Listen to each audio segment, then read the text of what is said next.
അടാ ഷോപ്പിംഗ് ചെയ്യാൻ വന്നേക്കാണേ ഒത്തി.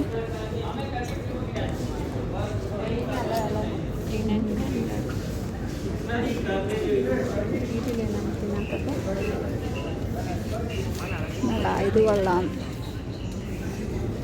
ഈ ഉടുപ്പുകൾ കൊള്ളാം. ഒരുമാതിരി ഞങ്ങളുടെ എന്തായാലും കഴിഞ്ഞു കേട്ടോ ഷോപ്പിംഗ് ചെയ്തത്. ആ വന്നി ചേട്ടൻ നിന്നെ കാണിക്കണില്ല. അങ്ങനെ ഞങ്ങളുടെ ഷോപ്പിംഗ് കഴിഞ്ഞു കേട്ടോ. ചേട്ടനാണ് ഉന്തിക്കൊണ്ട് പോണത് അവിടെ സ്റ്റുഡിയോയിൽ വന്നിട്ട്. ഞങ്ങളുടെ ഷോപ്പിംഗ് എല്ലാം കഴിഞ്ഞു. ഷോപ്പിങ്ങിൻ്റെ ഇടയിൽ വീഡിയോ എടുക്കാൻ പറ്റില്ലായിരുന്നു. ഇവിടെ നല്ല സെയിലാണ്, നല്ല വിലക്കുറവുണ്ട്, എല്ലാം ഉണ്ട്. ചേച്ചിയെ കണ്ടോ സെയിൽ എന്ന് പറഞ്ഞ് എഴുതിയേക്കണോണ്ടാ. എല്ലാവരും സെയിലിട്ട് നിൽക്കുക. ഞാനിത് നോക്കിയായിരുന്നു, ഈ സാധനം ആ മേടിക്കാന്ന്. പക്ഷെ അത് അതേ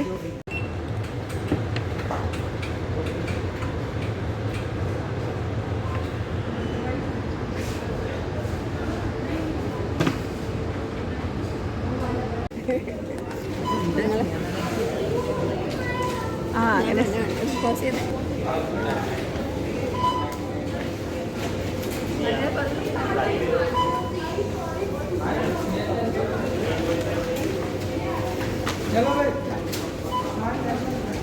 എന്നറിയാം. തുണിക്കട സ്റ്റുഡിയോയുടെ ഇതും പിന്നെ പച്ചക്കറികളുടെ ഇതിൻ്റെ എല്ലാം കൂടെ ഒരുമിച്ചാണ്.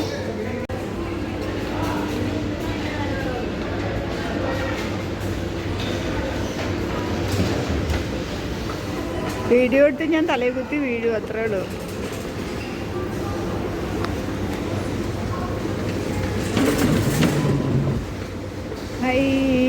കഴിഞ്ഞു.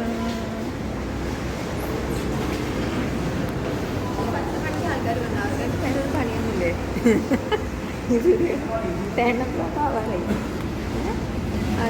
ഇത് ആർട്ടിഫിഷ്യലാണോ? അല്ല, ശരിക്കും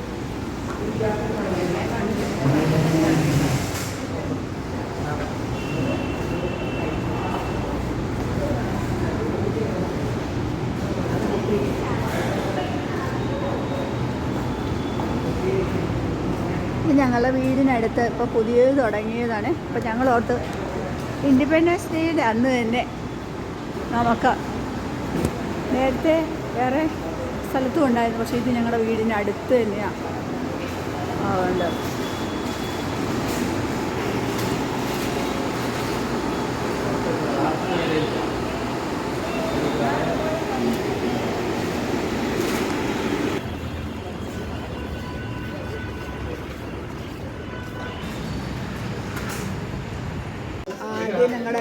ആദ്യം ഞങ്ങളുടെ മസാല പപ്പട് വന്നു കേട്ടാ.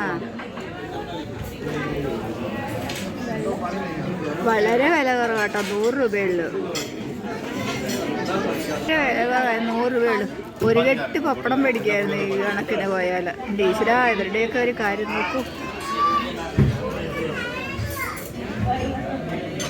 ഞാൻ മഞ്ചൂരിയൻ കൊണ്ടുവന്നപ്പം വീഡിയോ എടുക്കാൻ മറന്നു പോയിട്ടാ.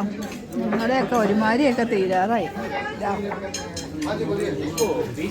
കൊള്ളാട്ടോ, നല്ല ടേസ്റ്റ് ഉണ്ടേ.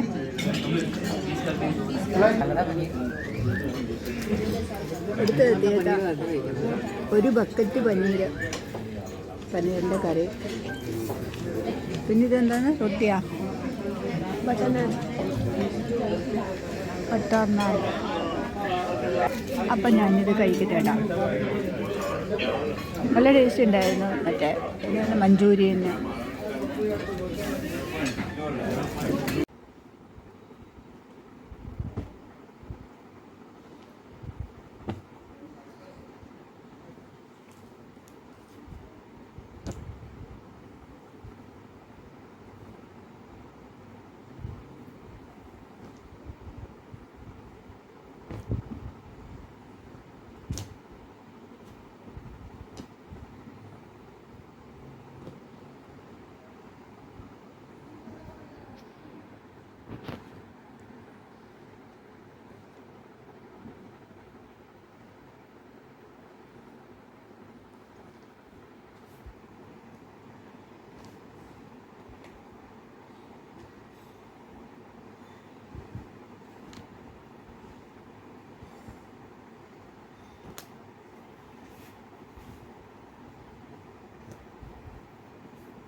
ഇതാണ് ഞങ്ങൾ ഷോപ്പിംഗ് ചെയ്തത്.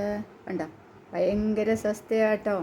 സ്റ്റുഡിയോയിൽ സെയില്, നന്നായിട്ട് വില കുറവ്, ഇത്രയും കണ്ടോ. അപ്പോൾ എല്ലാവരും കഴിയുന്നത് നിങ്ങൾ അവിടെ പോയി മേടിച്ച്, നല്ല ക്വാളിറ്റിയുള്ള തുണികളാണ്.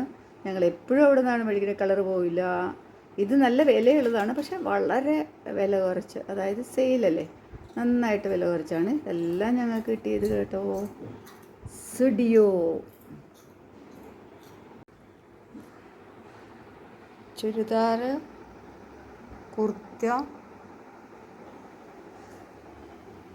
കുർത്തയല്ല കുർത്തി.